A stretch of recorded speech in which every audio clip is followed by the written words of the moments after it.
오늘 말씀은 마태복음 21장 12절에서 13절입니다.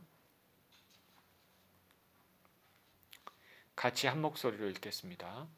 시작. 예수께서 성전에 들어가사 성전 안에서 매매하는 모든 사람들을 내쫓으시며 돈 바꾸는 사람들의 상과 비둘기 파는 사람들의 의자를 둘러엎으시고 그들에게 이르시되 기록된 바 내 집은 기도하는 집이라 일컬음을 받으리라 하였거늘 너희는 강도의 소굴을 만드는도다 하시니라. 아멘. 기도로 새해를 맞이하자는 제목으로 말씀을 나눕니다. 기도하겠습니다. 하나님 아버지 감사합니다. 주님 말씀을 나누고 생각하는 시간입니다. 생명의 말씀 가운데 우리 심령에 귀하게 뿌리 박히게 하시고 자라나서 열매를 맺히고 아름다운 아버지 성품을 갖고 주님 순종하는 귀한 인생 될 수 있도록 주님 은총을 내려 주옵소서. 이 모든 시간 하나님께만 영광이 되게 하여 주옵소서. 예수 그리스도 이름으로 기도합니다. 아멘.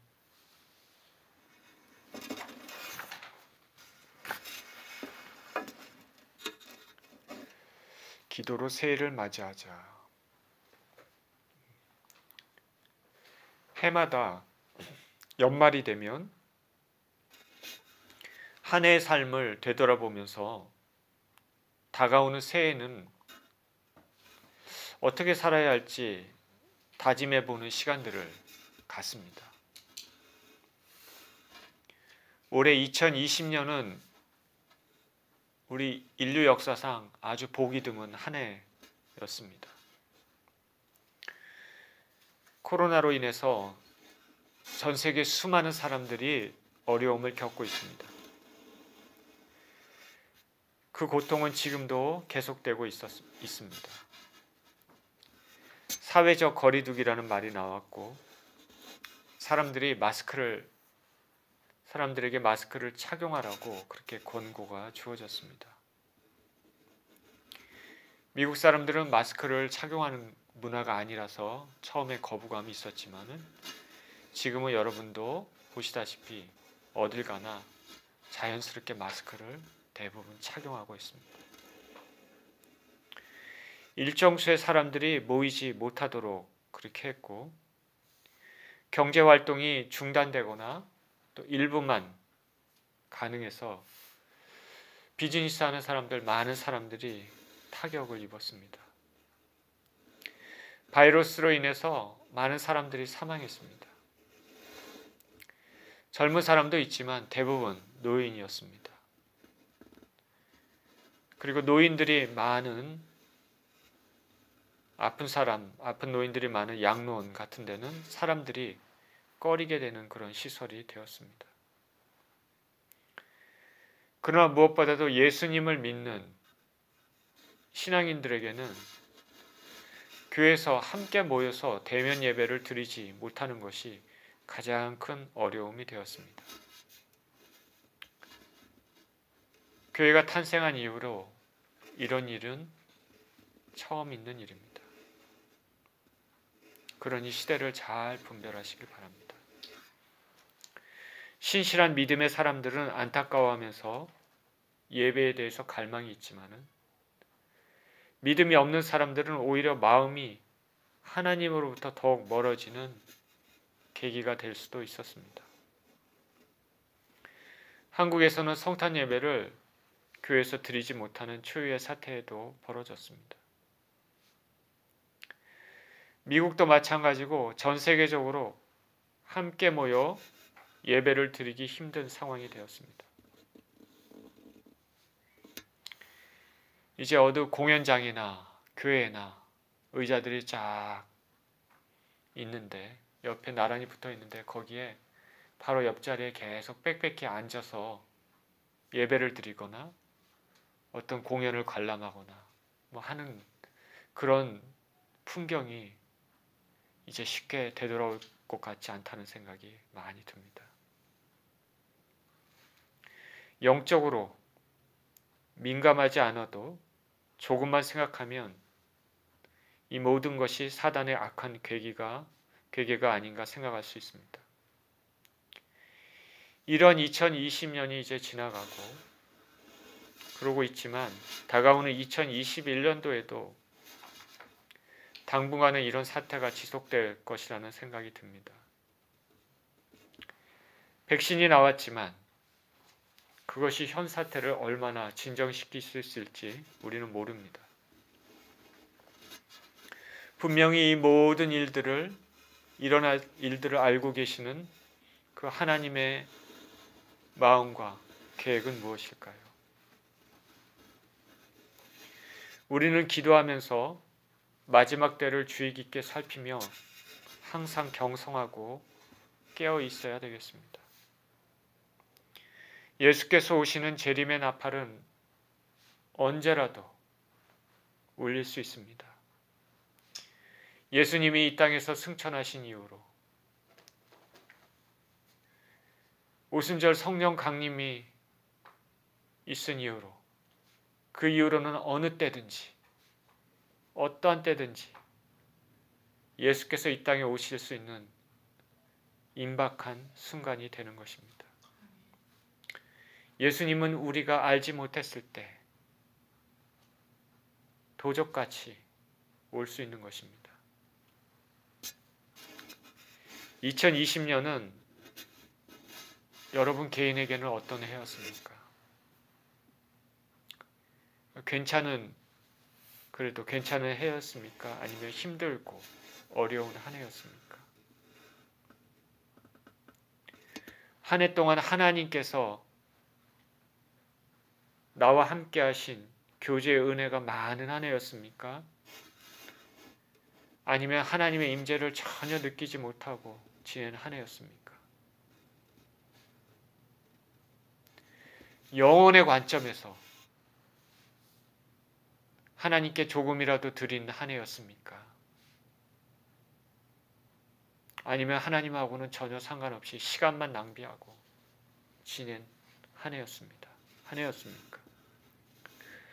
어찌되었건 한 해는 이제 막바지에 접어들었고 며칠이 지나면 2021년 새해를 맞이합니다. 그래서 오늘은 자신의 한 해 동안의 삶을 살펴보고 하나님과 관계에서 온전치 못했던 것들이 있었다면 회개하고 새해에는 하나님을 잘 섬기고 살아야겠다고 다짐하는 시간이 되기를 원합니다. 이스라엘에는 욤 키푸르라는 절기가 있습니다. 이것은 1년에 한 번 있는 대속죄일입니다. 이 대속죄일은 한 해 동안의 지은 죄들을 다 청산하는 절기입니다. 죄가 있을 때마다 짐승을 잡아 희생시켜 피를 하나님께 드려서 죄를 용서를 받았는데 때로는 지나쳐버린 모르고 했던 이런 많은 죄들이 있습니다. 바로 이날 대속죄일에는 이런 모든 죄들을 생각하고 청산하는 시간입니다. 중요한 시간이죠. 이날은 대제사장이 이스라엘 모든 사람들을 대표해서 1년에 한 번 마침내 성소와 지성소를 가리고 있는 휘장을 지나서 그 지성소 안에 하나님 앞에 나아갈 수 있는 시간입니다. 오직 1년에 한 번 대제사장만 하나님 앞에 나아갈 수 있죠. 대제사장 자신도 죄인이기 때문에 피 뿌리는 의식을 행하여야만 들어갈 수 있습니다. 그렇지 않으면 죄인된 자신도 하나님 앞에 죽임을 당할 수 있기 때문입니다. 예를 행하고 살아나오면 기다리던 백성들은 하나님께서 우리의 죄를 용서했구나 하고 안도의 한숨을 쉬고 다시 새로운 삶을 시작할 수 있는 것입니다. 지성소는 바로 하나님의 임재를 느낄 수 있는 곳입니다. 하나님은 어디에도 계시지만 특별히 하나님께서 주목하고 계신 곳은 어디입니까? 그것은 교회입니다. 세상에서 삶을 살다가 주일에 교회로 모여 예배를 드리는 것은 바로 하나님의 임재를 체험할 수 있는 기회가 되는 것입니다. 그러므로 혼자서 예배 드릴 때도 있지만 이와 같이 공예배를 통해서 하나님의 임재를 더 많이 느낄 수 있게 되는 것입니다. 그런데 이러한 공예배를 현재 드리기 어려운 사태, 이 사태는 매우 슬픈 일입니다. 그래서 저나 여러분이나 이렇게 적은 인원이지만 모여서 매주 예배를 드리는 것은 참으로 감사한 일이 아니다 할 수 없습니다. 그러니 여러분, 예배를 소중히 여기시기를 바랍니다. 이와 같이 교회는 중요한데 오늘 저는 본문의 말씀을 통해서 예수님께서 성전, 교회를 어떻게 생각하시는지 말씀을 나누고자 합니다. 그리고 이 본문을 통해서 새해에는 어떠한 다짐으로 나가야 할까 권면하기를 원합니다. 본문을 읽습니다. 12절에 예수께서 성전에 들어가사 성전 안에서 매매하는 모든 사람들을 내쫓으시며 돈 바꾸는 사람들의 상과 비둘기 파는 사람들의 의자를 둘러 엎으시고 그들에게 이르시되 기록된 바 내 집은 기도하는 집이라 일컬음을 받으리라 하였거늘 너희는 강도의 소굴을 만드는도다 하시니라. 예수님께서 공생의 마지막 해 순환을 받기 바로 직전에 예루살렘에 입성하셔서 성전을 방문하셨습니다. 성전 내에 죄가 만연한 것을 보시고 분노하십니다. 공생의 초기에도 성전을 방문하셔서 성전 내에서 매매하는 장사하는 자들에게 분노하신 적이 있지만 2년이 지났는데 2년이 지난 지금에도 성전은 여전히 비즈니스 장소가 되어 있었습니다. 사람은 쉽게 바뀌지가 않습니다. 주님의 은혜가 없으면 중생하고 변화된 성품을 갖는 것이 얼마나 어렵겠습니까? 예수님은 성전에서 일어나는 일과 장사꾼들에 대해 분노하십니다. 돈은 인생을 사는데 필수적이고 매우 중요합니다. 그래서 돈을 하나님과 동등한 위치에 두고 사는 사람들이 많지 않습니까? 그만큼 돈은 하나님 앞에 큰 죄를 지을 수 있는 유혹의 대상이 됩니다. 예수님이 말씀하신 것을 기억하십니까? 부자가 천국에 들어가는 것이 낙타가 바늘기로 들어가는 것보다 어렵다.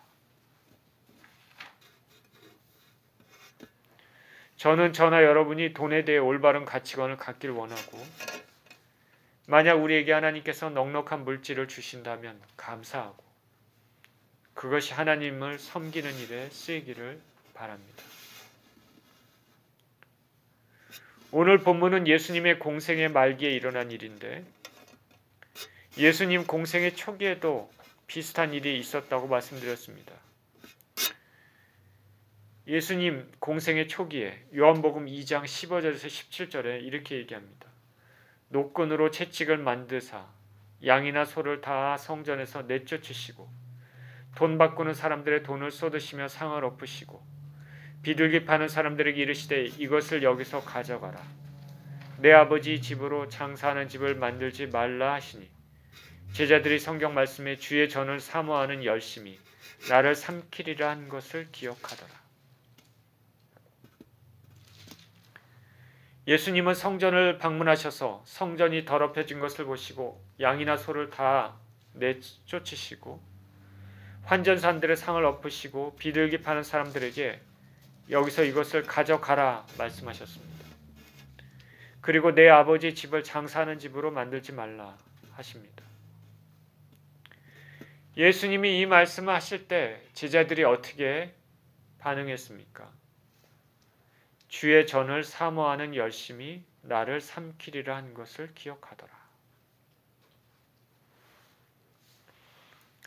제자들은 주의 전을 사모하는 열심이 나를 삼키리라 한 그 성경 말씀이 생각이 났습니다.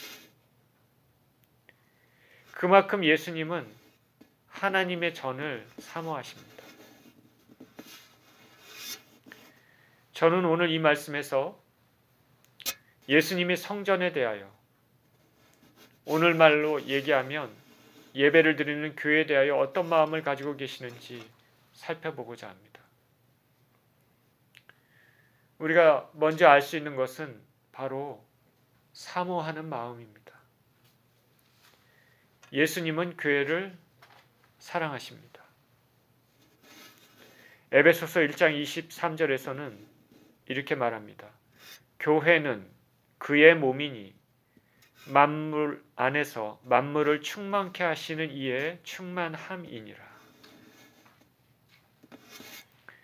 예수님은 교회를 자신의 몸으로 생각하십니다. 저나 여러분이나 우리의 몸을 얼마나 소중하게 생각합니까? 어디가 아프면 어떻게 해서든지 고치려고 하고 몸이 잘 자라도록 좋은 음식을 먹고 운동도 하려고 합니다. 예수님은 교회인 자신의 몸을 위해 많은 것들을 하십니다. 교회가 무엇입니까? 예수님의 몸인 교회는 바로 예수님을 믿는 사람들의 모임입니다. 교회는 건물이 아니죠. 예수님을 믿는 사람들의 모임. 바울은 고린도 교회의 편지에서 이렇게 썼습니다. 고린도전서 1장 2절에 교회가 무엇이다 설명을 합니다. 고린도에 있는 하나님의 교회, 곧 그리스도 예수 안에서 거룩하여지고 성도라 부르심을 받은 자들과 또 각처에서 우리의 주, 곧 그들과 우리의 주 대신 예수 그리스도의 이름을 부르는 모든 자들에게 이렇게 얘기하고 있죠. 이 말씀에서 교회는 예수님을 구주로 고백하는 그런 모임, 예수님 안에서 거룩해지는 모임, 예수님을 진정으로 믿는 사람들의 모임, 그게 교회라는 것이죠. 예수님은 이렇게 예수님을 위하여 모인 그런 모임을 자신의 몸으로 생각하십니다. 저나 여러분이나 진정으로 예수님을 믿고 거룩함을 입었으면 예수님께서 저와 여러분들을 지극히 사랑하시고 예배로 모이는 이 모임, 이 교회를 지극히 사랑하십니다. 그래서 좋은 것들로 입혀주시기를 원하십니다. 목자이신 예수님께서 양들을 위해서 먹을 것과 마실 것을 예비하시고 갈 길을 인도해 주시는 것입니다. 예수님이 교회를 얼마나 사랑하시는지 사도 바울은 예수님께서 교회를 자신의 핏값으로 사셨다고 말하고 있습니다. 예수께서는 저와 여러분들을 예수님의 핏값으로 사신 것입니다. 그러니 우리가 하나님을 믿고 예수님을 구주로 고백하며 섬긴다면 예수님께서 교회를 사랑하실진데 당연히 우리도 예수님의 몸인 교회에 대해서 얼마나 소중히 여겨야 되겠습니까? 저나 여러분이나 교회를 사랑하는 마음이 있어야 되겠습니다. 매주 교회로 모이는 이 모임을 사랑하십니까? 이 모임을 소중히 여기십니까? 우리가 교회를 사랑한다 하면 구체적으로 어떤 것들이 있을까요? 무엇을 통해서 우리가 교회를 사랑한다고 말할 수 있을까요?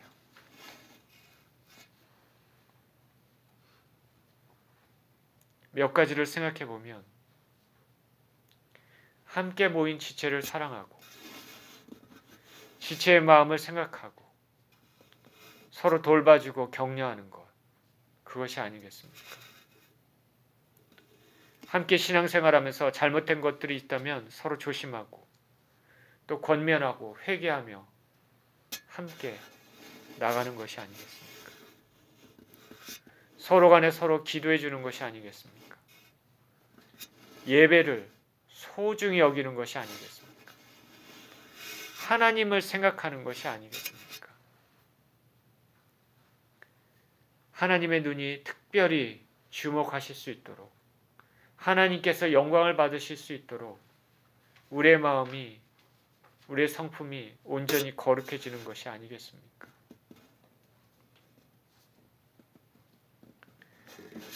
여러분, 교회를 소중히 여기시기를 축원드립니다. 하나님께서 우리에게 복 주시는 경우가 교회를 통해서입니다. 새해에는 특별히 이런 마음을 가지고 교회를 섬기며 살아야 되겠습니다.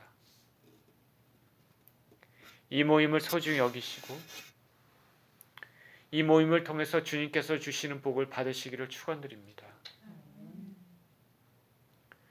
예배를 소중히 여긴다면 당연히 예배 시간에 늦지 말아야 되겠죠. 어찌할 수 없는 경우가 아니면 허둥지둥해서 만약에 예배를 참석하게 되면 귀중한 시간을 낭비할 수 있는 것이죠. 두 번째로 예수님이 교회에 대해서 어떻게 생각하시는지 오늘 본문을 통해 생각해 봅니다. 제가 다시 읽겠습니다. 예수께서 성전에 들어가서 성전 안에서 매매하는 모든 사람들을 내쫓으시며 돈 바꾸는 사람들의 상과 비둘기 파는 사람들의 의자를 둘러 엎으시고 그들에게 이르시되 기록된 바 내 집은 기도하는 집이라 일컬음을 받으리라 하였거늘 너희는 강도의 소굴을 만드는도다 하시니라.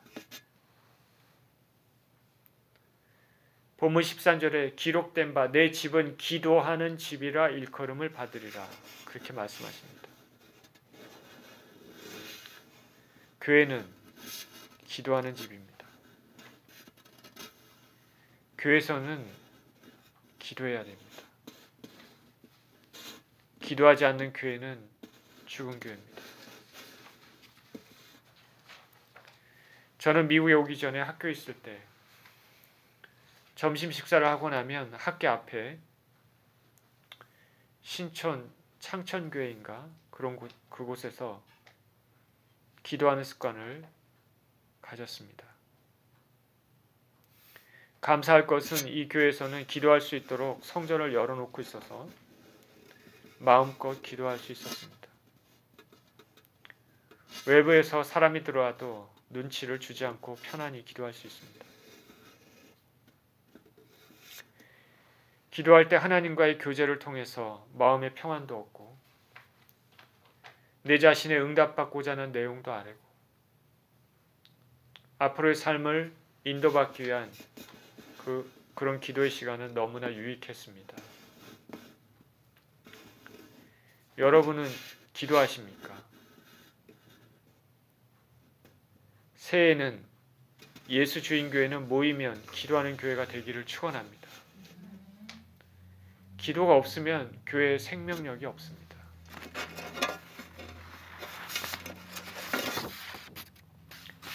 예수님은 항상 기도하셨습니다. 습관을 따라 기도하시고 무슨 중요한 일이 있을 때마다 기도하셨습니다.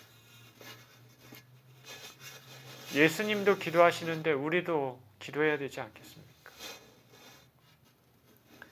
제가 한국에서 처음에 교회에서 신앙생활을 할 때 담임 목사님이 교인들에게 항상 하시는 말씀이 매일 1시간씩 기도하라는 것이었습니다. 그리고 목사님 본인은 3시간씩 기도한다. 온전히 목회만 하고 돌봐야 될 양이 많으니 그럴 수밖에 없는 거 아닌가 할 수도 있겠습니다. 그런데 본인도 기도는 힘들다고 하십니다. 기도는 노동입니다. 기도하기 위해서는 에너지를 써야 됩니다. 본인도 나중에는 교인들이 매일 1시간씩 기도하는 것이 쉽지 않음을 알고 30분이라도 기도하라고 하신 말씀이 생각납니다. 저도 그렇게 기도를 많이 하지 못합니다. 그래서 마음 가운데 하나님 앞에 죄송스러운 마음이 항상 있죠. 사실 죄송스럽다는 얘기 자체가 맞지 않는 것이죠. 기도는 어떻게 보면 자기의 유익을 위한 건데요. 여러분은 얼마나 기도하십니까? 기도가 쉽습니까? 어렵습니까? 쉽기도 하고 어렵기도 합니다. 기도하는 데는 무슨 지식이 필요한 것이 아니고 많이 배워야 기도할 수 있는 것도 아니죠. 그냥 사람에게 말하듯이 하나님께 말씀드린다는 것으로 생각하면 그것은 쉽습니다. 그러나 또한 전능하신 하나님께 말을 한다는 것과 또 기도한다는 것은 자신의 영혼 상태를 살펴보고 자신의 마음을 표현한다는 그런 의미를 가지고 있기 때문에 또 그런 의미에서는 결코 쉬운 일이 아닙니다.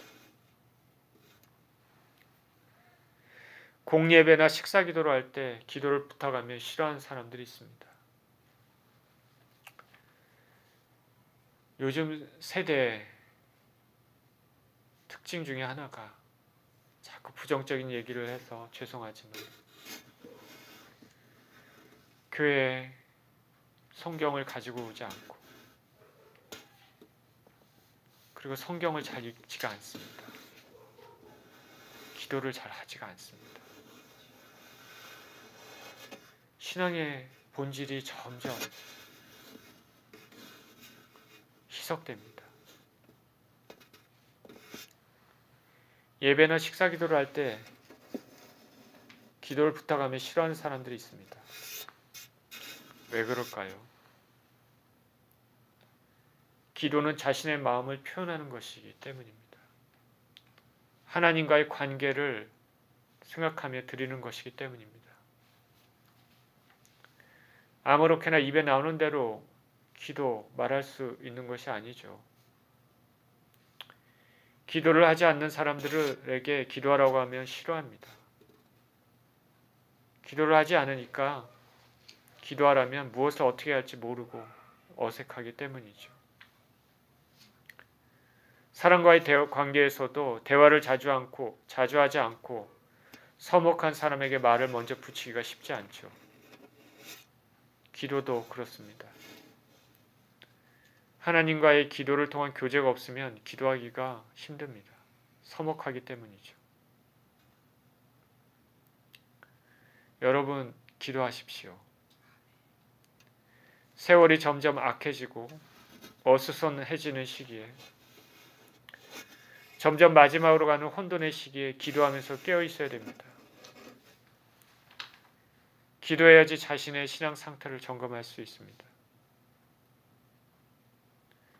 기도해야지 자신 내면을 살펴보고 죄에 대해서 생각해보고 하나님에 대해서 생각해 보게 되는 것이죠. 기도하지 않으면 하나님과의 관계를 전혀 갖지 못하고 있는 것과 같습니다. 자녀가 아버지에게 하듯 기도하면 됩니다. 아버지와 자녀가 대화를 하지 않으면 그 관계가 어떻겠습니까? 여러분 2021년에는 특히 예수 주인교회 교우들은 기도하는 한 해가 되기를 축원드립니다.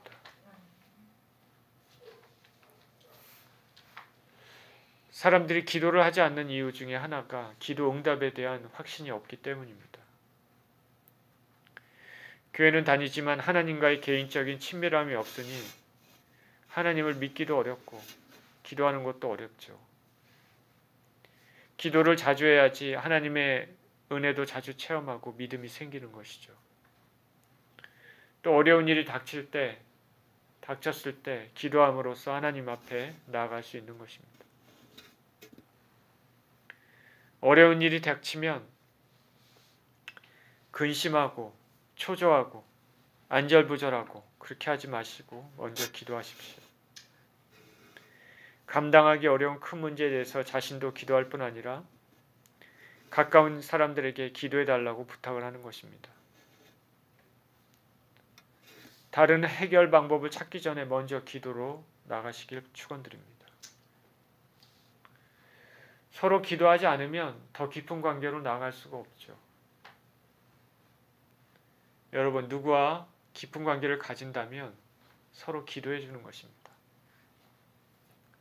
저도 여러분들을 위해 기도하고 여러분들도 저를 위해 기도해야 됩니다.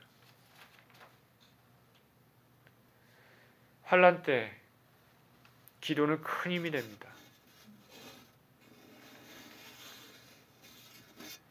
제가 병으로 고생을 심하게 했는데 지금도 어렵지만은 그 어려운 세월을 그나마 이겨나갈 수 있었던 것은 기도였습니다. 아내가 전심으로 기도했고 고국에 있는 저희 가족이 전심으로 기도했습니다. 매일 격려했고 시간마다 위로의 메시지를 주었습니다. 위기의 순간에, 환난의 순간에 이를 이길 수 있는 힘은 기도고 자신의 힘으로 이겨나가기 힘든 상황을 주위의 신실한 사람들의 기도가 굉장한 힘을 주는 것입니다. 누군가 신실한 사람이 나의 사정을 하나님께 아뢰고 있다는 것이 얼마나 위로가 되는지 모르겠습니다.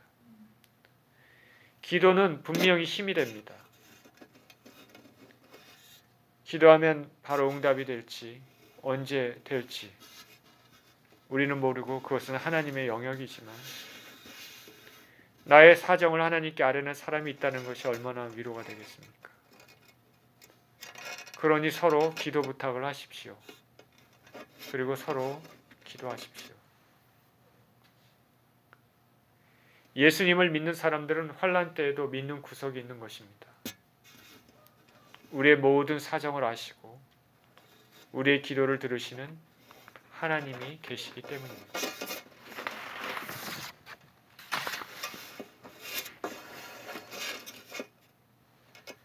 언젠가 기독교 TV인 CGN TV에서 이홍렬의 펀펀한 북카페라는 코너가 있었습니다. 여기에 석훈 집사라는 분이 게스트로 나왔습니다. 자신의 이야기를 하는데 IMF 때 돈줄이 막혀서 사업이 어려워졌습니다. 돈이 궁해서 주위의 사람들에게 돈을 빌리러 갔는데 모두 거부당했습니다.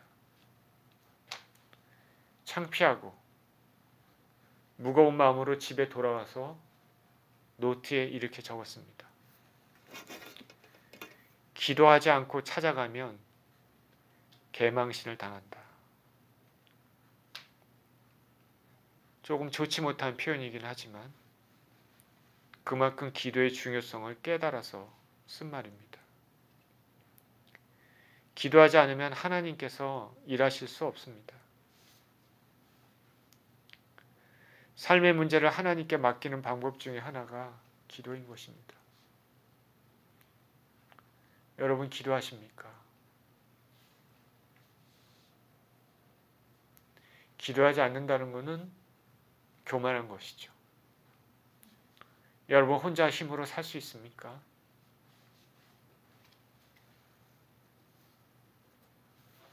저는 제 힘으로 살 수 없습니다. 저는 하나님이 절대적으로 필요합니다. 여러분은 어떻습니까?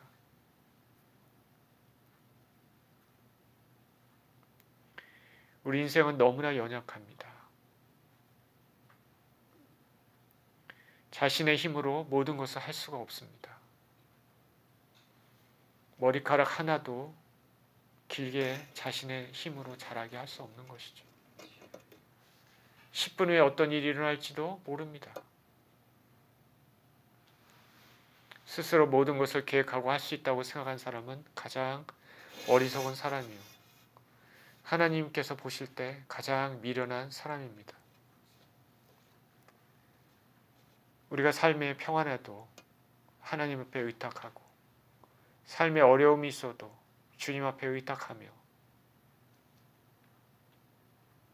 천지를 지으신 주님을 의지하고 붙잡고 그렇게 살아야 되는 것입니다. 하나님이 기뻐하십니다.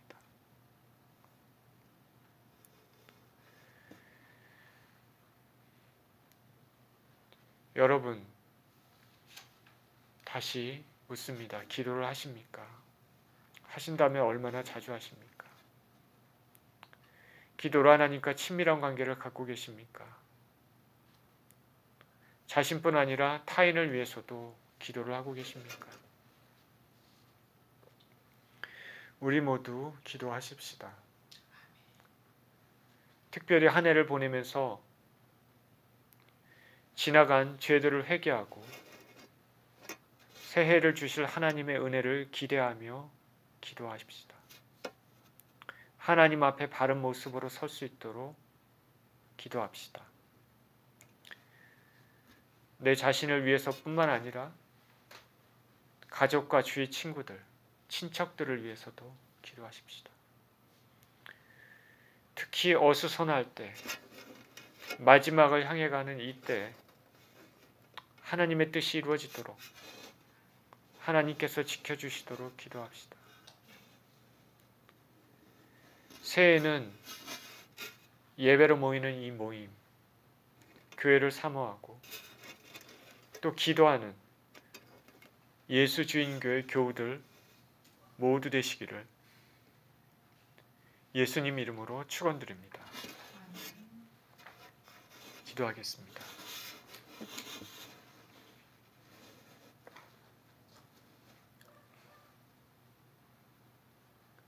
하나님 아버지,